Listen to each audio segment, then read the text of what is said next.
没有吵，没有闹，没有上蹿和下跳，没有哭，没有哼，没有鲜花和掌声。这次闭门会议啊，已经整整开了3天了，气氛异常和谐，没有勾心斗角，没有讨价还价，没有掩耳盗铃，没有阳奉阴违，没有尔虞我诈，没有欺上瞒下，没有明争暗斗，没有争权夺利。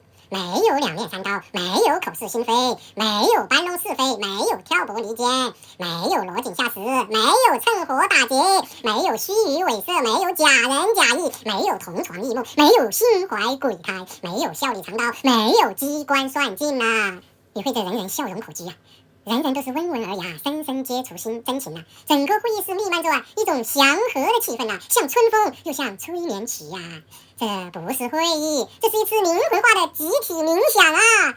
这不是讨论啊，这是一次相互理解、彼此成全的精神修行啊！可以说，这是一次没有硝烟的盛会啊！这是一场斗而不争、争而不破、破而不露、露而不语的伟大典范啊！和平演变就是个串串啦！